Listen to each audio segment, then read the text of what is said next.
Hi everyone, this is Professor Rocha from Outliers Academy, and in this class I will teach you how to calculate present value, future value, and NPV, net present value, in a very simple and practical way using Microsoft Excel. So after this 15-minute class, I'm pretty confident that you will learn and memorize how to calculate these indicators. So take a look at the class now.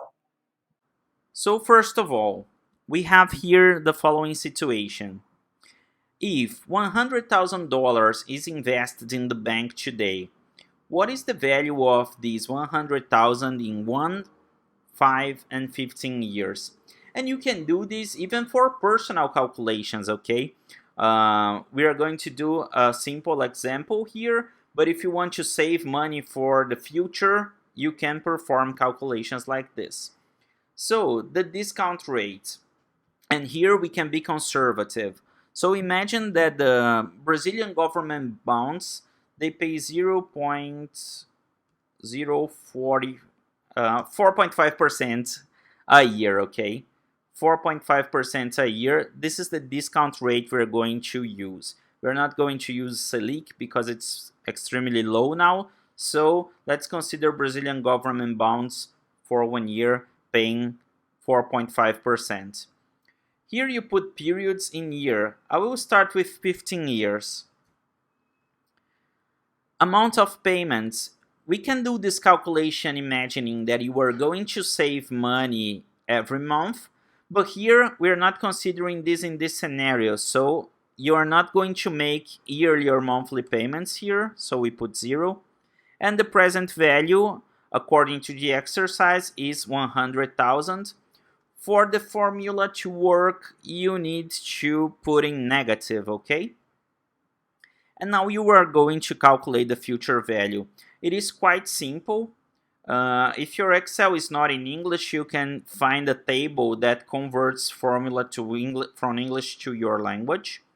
So for example, you just put FV, future value, and then you have the rates, and then you have the number of periods in years, so 15 years. Then we have the payments. Then we have the present value, and as simple as this. So if we invest 100,000 reais today using a discount rate of 4.5% for 15 years, you don't do any monthly or yearly payments, and your present value is 100,000, the future value in 15 years, you will have $193,528. And if you want to simulate 5 years, you just change the number here in the period of years. 1 year, okay? So if you want to have, for example, side by side, you just do this here. So for 1 year, for 5 years, for 15 years. And you may say, that's interesting, Augusto. I would like to calculate the future value. Okay, if I invest 100,000 now, but I will save 1,000 reais per month, so I will save 12,000 per year during 15 years. How much money would I have? So you just put the negative sign here, 12,000, because you are saving 1,000 per month. So if you do this, you would have 442,936,000. This is useful for calculating money that you want to have in your retirement and so on. And with the present value, it's as simple as that. So let's take a look at the exercise here. I want to have $100,000 in 5 years. How much do I need to invest now considering a discount rate of 4.5%? Yes, Shamil, if we put the Selic, it will be 2% and it will be really sad. This is true. The discount here, that's why I didn't use, because I didn't want to depress people. So 4.5%, 5 years, 0 in the number of payments. The future value, you need to put the negative sign, 100,000. So in order to find out how much you need to invest now, the formulation is very simple. Equals present value, and then you already have here, okay, you just follow rate, number of periods, payment, and type, you put the future value, close. Okay, so you would need to invest 80,000, let me just remove here, $80,000, let's say. If the discount rate, or in our case the interest rate, is 4.5% for 5 years, in order to have 100,000 reais in the future in these 5 years, okay? So it's just the opposite account. Now let's calculate the NPV using two different methods, okay?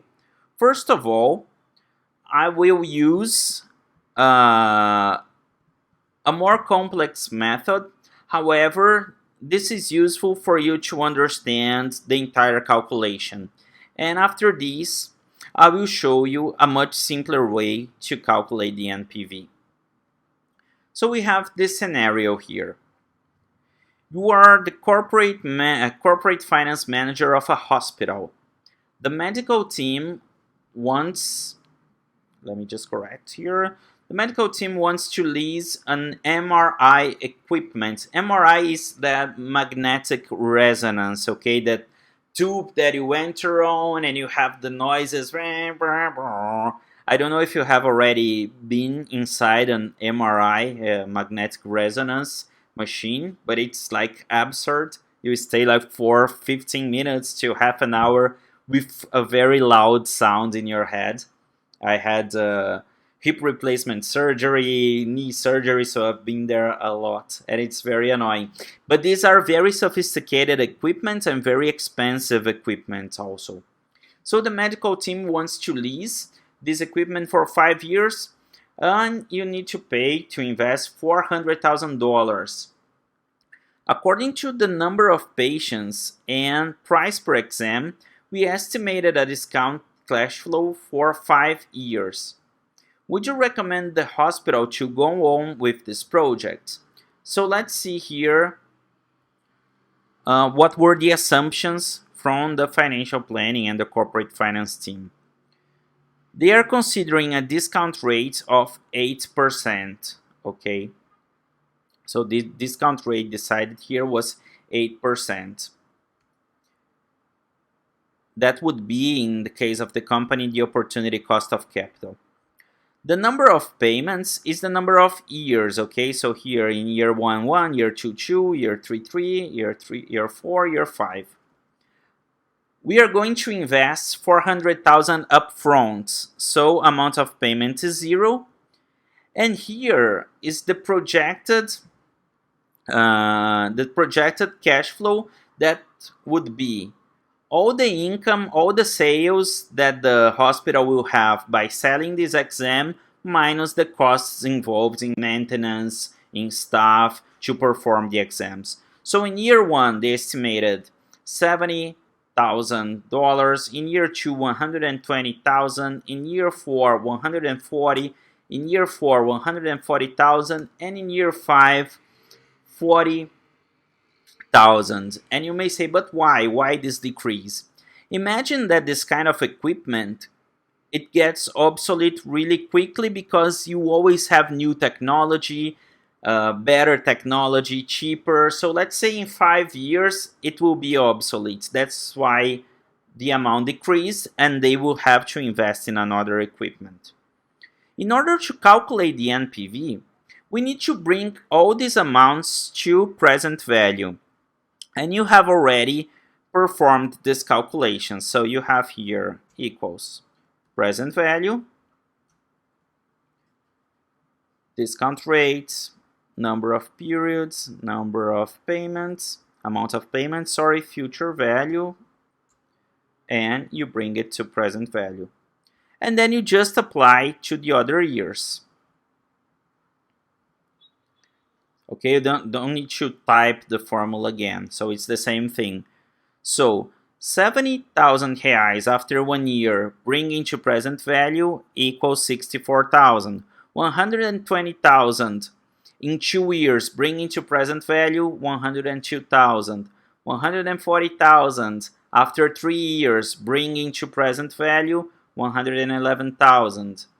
140,000 after 4 years bringing to present value 102, and so on. So the total that we have here is $408,959. And the NPV is quite simple. It's this amount here, the sum of all the future cash flows that were brought to present value minus our investment. Our investment was $400,000. So here we have an NPV of 8,959. It's a positive net present value. Then just remember some important things. According to the number, the co-decision is we should accept the project, we should invest in this equipment. But remember that there are assumptions. So the discounted cash flow, it's the income from the exams minus the running costs, and there are a lot of assumptions here. So we may have overestimated or underestimated the number of patients. We may have underestimated or overestimated the costs, for example. But we believe in our team. We have to do it. Okay, we have people specialized in doing this, so we assume this is correct. The risk versus the discount rate. Imagine that it's pretty stable, the number of patients that go through MRI exams, the price of these exams, the costs. So you are more confident and you use a lower discount rate. If you're not that sure, maybe you should consider the investments riskier, okay? The risk is higher, then you would consider a higher discount rate. And remember that here we are analyzing the code numbers. You may have other strategic factors to consider for the decision making. But looking only to the calculation like this, you should accept the projects. So we should, as corporate finance managers, recommend the company to invest in the project. And remember that I told you that there is a much simpler way to calculate this. So here we have exactly the same situation. Discount rates 8%, time periods 5 years, cash flow, the same cash flow, okay? 70,000 in year 1, 120 in year 2, 140 in year 3, 140 in year 4, 400,000 in year 5. In order to calculate this without doing the calculation year by year as we did here, we just do the following: equals NPV, and you below here you have access to this spreadsheet, okay? So don't worry about memorizing this. But this one is very simple. You just select the rates, the discount rates, and the values. When we select the values like this, it already understands that we are talking about 5 years, okay? So 408, 559,000. This is the present value of the cash inflows. Okay, so much simpler than doing all this calculation here, and you see that the amount is the same. So as the required investment is 400,000, the NPV is the present value of all the future cash inflows minus the investment, $8,959. Okay, so this is very simple and a very simple way of calculating the net present value. So this is it for today. If you enjoyed this video, if it was useful for your career, please hit the like button. It will help me a lot with the algorithm here inside YouTube. And stay tuned for the next videos. Thank you very much. Bye bye.